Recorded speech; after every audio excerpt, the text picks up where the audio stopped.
Bonjour à tout le monde et bienvenue à cette séance de réponse aux questions posées à la suite de la vidéo portant sur les témoignages sur notre projet.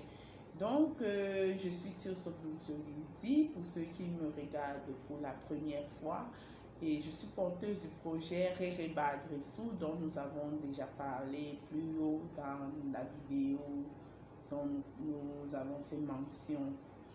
Il est question ici de répondre aux questions. Merci déjà pour tous ceux qui nous ont écoutés, regardés et pensé à poser des questions, car les questions permettent de mieux comprendre, de mieux savoir comment gérer ce qu'on vient de suivre.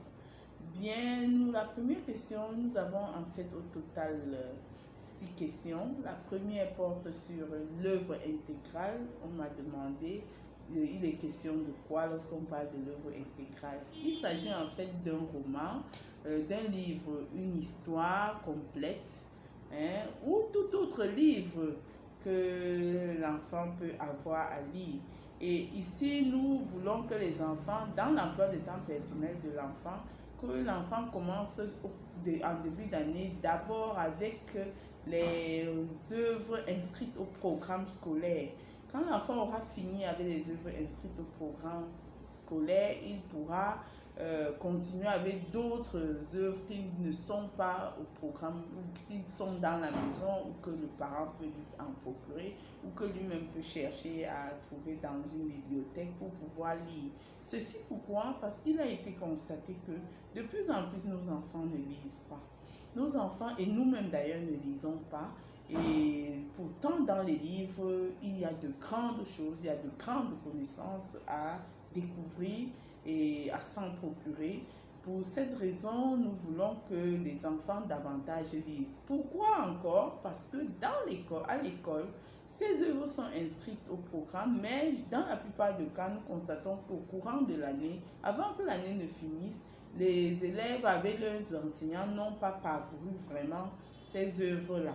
Et c'est la raison pour laquelle nous pensons que si l'enfant, dans son emploi de temps personnel déjà, peut se battre pour lire cela chaque jour, pour lire ces œuvres intégrales-là, il pourra à la fin d'année, et pourquoi pas avant même, déjà être au courant de tout ce qu'il y a dans ces œuvres-là.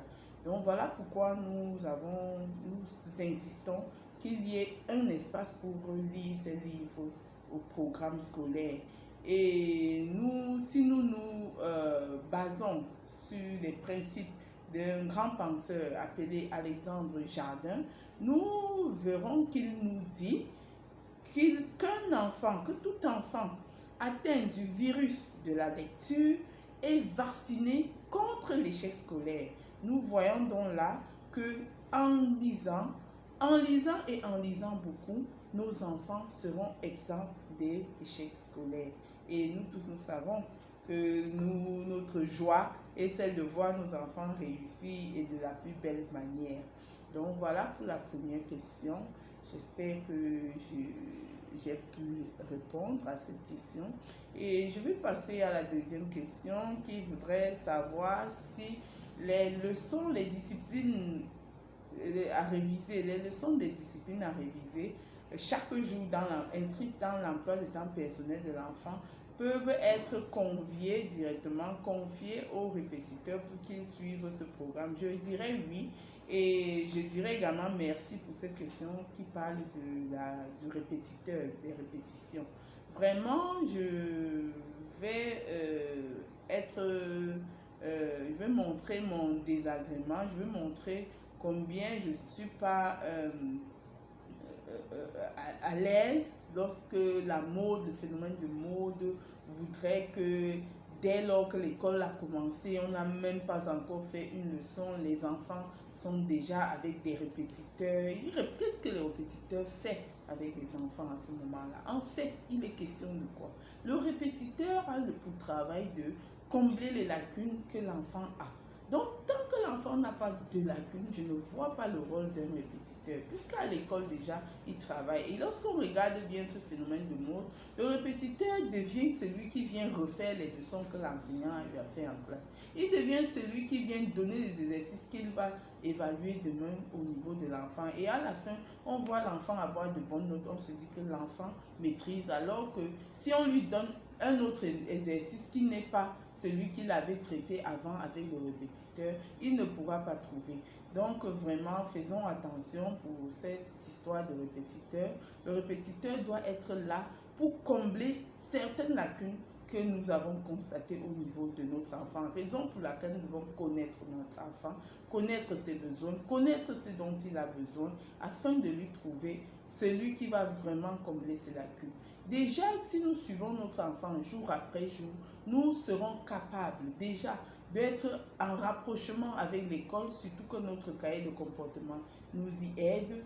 L'enseignant, nous rapproche. Dès que nous constatons que l'enfant a des difficultés, nous nous rapprochons de son enseignant déjà pour signaler notre inquiétude. Et lorsque nous avons fini, nous passons à notre... nous pouvons voir si ça ne marche pas avec l'enseignant. On peut aller avec chercher quelqu'un, notre spécialiste, qui va utiliser des stratégies plus pédagogiques et professionnelles et pour mieux faire acquérir cette notion à l'enfant.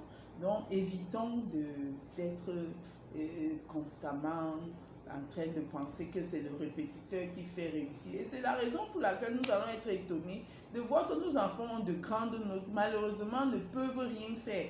Parce qu'ils n'ont pas vraiment compris ce qu'ils sont en train d'apprendre.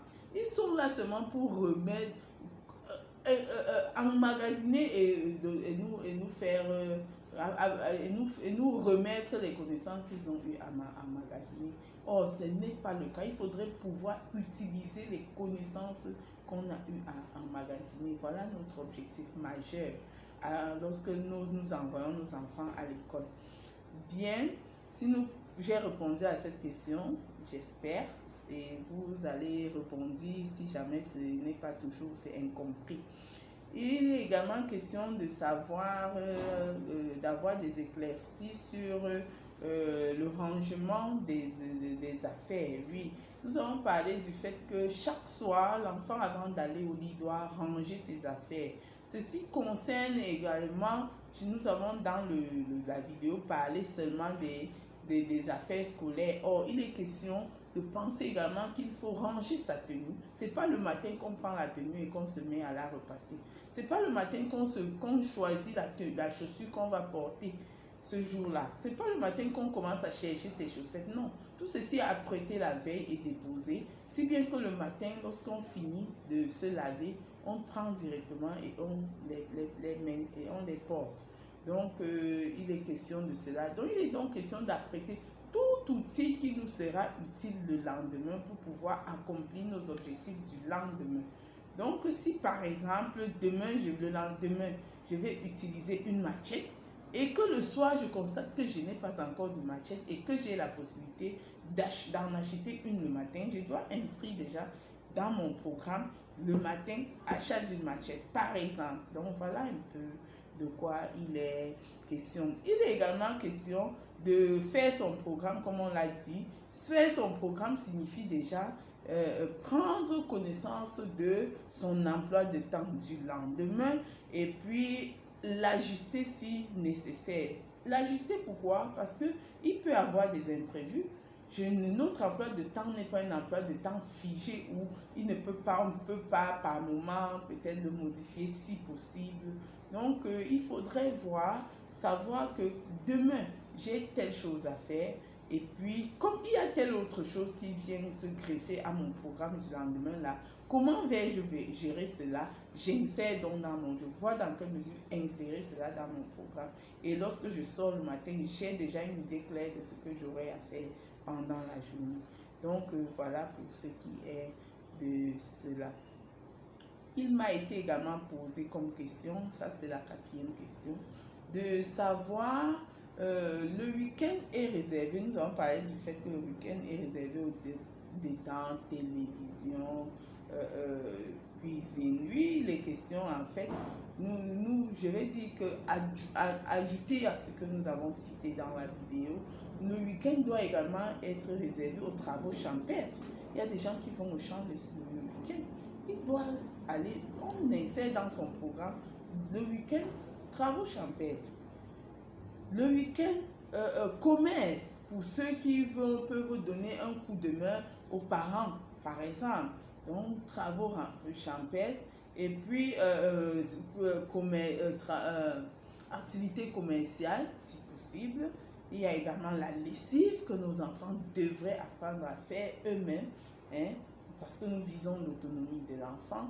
Il y a également le fait que il faudrait que nos enfants puissent également réviser leurs leçons le week-end. Donc, tout ceci, dans notre programme, comme je vous parlais de l'emploi du temps que moi je confectionne pour des enfants qui sont venus vers moi.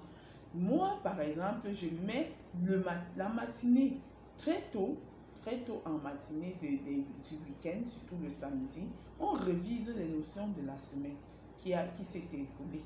Et là, dès lors qu'on a révisé les notions de la semaine qui s'est écoulée, le samedi soir, vraiment le soir, on peut encore, samedi et dimanche soir, on s'adonne maintenant à la révision toujours des activités, des leçons qui se sont passées pendant la semaine. Et pour le dimanche soir, on révise ce qui va se passer lundi. Donc voilà un peu comment nous avons pensé. Et s'il faut continuer, si nous avons répondu à cette question, bien. Il est également question de savoir comment faire pour les enfants qui traînent dans les embouteillages avant d'arriver à la maison. Dès lors que vous mettez l'heure de retour, 16 heures, après vous allez voir l'enfant à la maison plutôt à 18 h ou 19 h parce qu'il est resté dans les embouteillages. Là, vraiment, nous allons dire que nous déplorons ce fait. Et c'est la raison pour laquelle on prône d'ailleurs la distance zéro. Il faudrait que les parents apprennent à envoyer les enfants dans les écoles les plus proches de la maison, si bien que l'enfant ne soit pas coincé par les embouteillages. Ceci pourquoi? Parce que de plus en plus, les enfants qui restent dans les embouteillages sont tellement épuisés. Ils sont épuisés. Vous voyez que si l'enfant, pour arriver à l'école, doit sortir de la maison hein, à 5 h, 5h30, ça c'est la sortie de la maison. Quand même. Ça veut dire que l'enfant se réveille à 4 h seulement pour s'apprêter et aller à l'école. Quand même, vraiment c'est. Et quand il arrive à l'école tôt parce qu'il fuit les embouteillages, qu'est-ce qu'il fait pendant ce temps? Qu'est-ce qu'il fait? Imaginons un peu ce qui peut se passer. Voilà, quand l'enfant flanque, quand l'enfant traîne, quand l'enfant est là à ne rien faire avant le début des cours, quand ils vont se retrouver à 2, à 3, à 4, à 5, qu'est-ce qu'ils vont faire? Qu'est-ce qu'ils vont faire pendant ce temps? Imaginons un peu. Est-ce que ce n'est pas là les causes de la dépravation des mœurs aujourd'hui, de la violence et de tout ce qu'il y a de mauvais aujourd'hui? Regardons un peu ça. Hein. C'est un autre élément très à ne pas négliger dans les comportements que nos enfants ont aujourd'hui. Il y a également la fin des classes où, en rentrant de l'école, tu traînes dans les embouteillages. Le temps que tu restes là, dans les embouteillages, des idées se développent, la révolte naît, la fatigue est là, l'énergie est épuisée. Quand tu arrives à la maison, tu es fatigué. Même manger, tu ne peux plus manger. Tu vas seulement aller t'allonger. Et en ce moment-là, quand tu arrives trop fatigué à 19 h, tu vas seulement, quand tu dors, c'est peut-être pour arriver au matin. Est-ce que tu as encore la force de manger, de dormir d'abord un peu, te laver, te réveiller et puis travailler un bon bout de temps? Ce n'est plus évident. Ce n'est vraiment plus évident. Si un enfant en classe n'a pas bien suivi ses leçons, bien suivi l'enseignant, il va être très coincé dans ces conditions. C'est pour cette raison que notre souhait est que les parents adoptent la distance zéro, c'est-à-dire envoyer les enfants dans les écoles les plus proches de leur domicile, qui des écoles les plus proches, des écoles où l'enfant n'a pas besoin d'entrer dans les embouteillages pour arriver. Merci pour ce point.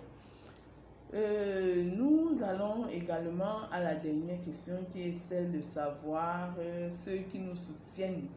Bien, nous avons effectivement à la fin de notre présentation parlé de l'appel au soutien. Vraiment, nous vous avons dit que ça fait déjà 5 années que nous sommes sur ce projet et le temps passant, nous avons constaté qu'il est vraiment bon et nous ne sommes pas les seuls à le constater. Nous avons constaté avec ceux qui nous ont fait confiance et ont commencé à mettre en pratique les principes du projet avec nous.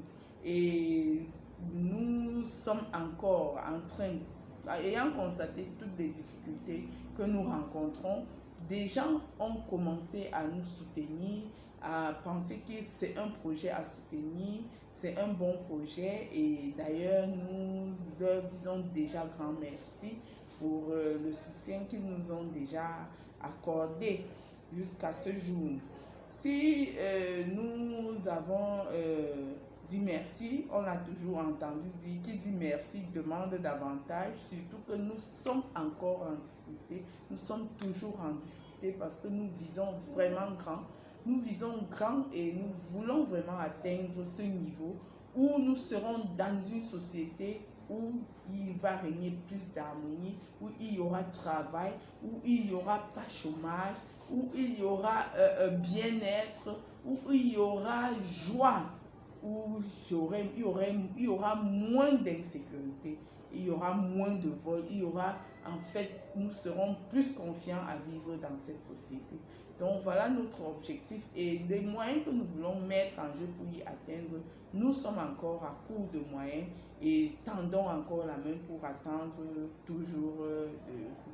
Si vous voulez savoir ceux qui nous ont déjà soutenus, c'est pas à cacher parce que lorsque quelqu'un a bien fait, il a besoin de...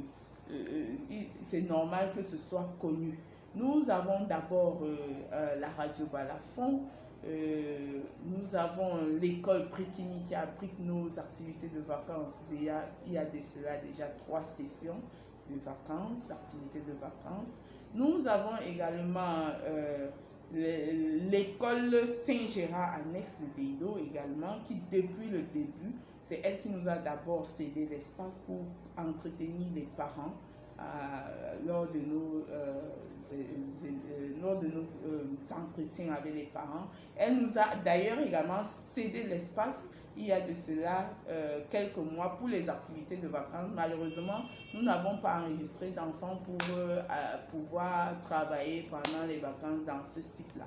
Malheureusement, mais nous disons grand merci déjà pour le cœur, pour la main que vous nous avez tendue, École Saint-Gérard annexe de Deido. Nous avons également l'école Anguel d'Abonanjo. Malheureusement, également, nous n'avons pas enregistré les enfants pour y travailler, également pour les vacances.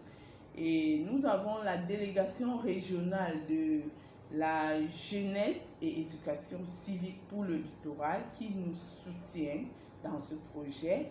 Nous avons par exemple le délégué régional de cette délégation de jeunesse et éducation civique qui tient le cahier.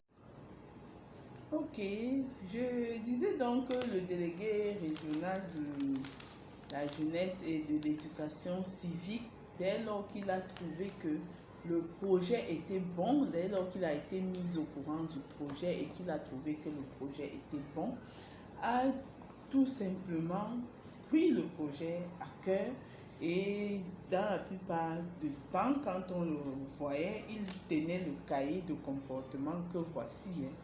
Tenait le cahier de comportement que voici pour marcher de cette manière vraiment, pour proposer à qui veut l'entendre que voici un document qui va enfin, qui peut vraiment aider à éradiquer nos fléaux, tous les fléaux qui nous accablent, qui minent notre société, la violence, la dépravation de mœurs, le vol, le viol, la délinquance, tout ceci.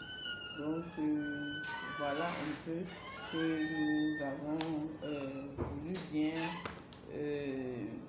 dit merci à toutes ces personnes. Nous avons également la délégation régionale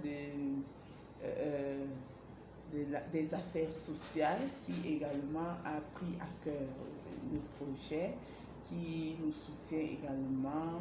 Nous avons la délégation régionale de la promotion de la femme et de la famille qui soutiennent le projet et surtout sont également très contents du document portant sur ma vie de couple au quotidien que le projet a également mis sur pied, qui aide davantage à la consolidation des familles.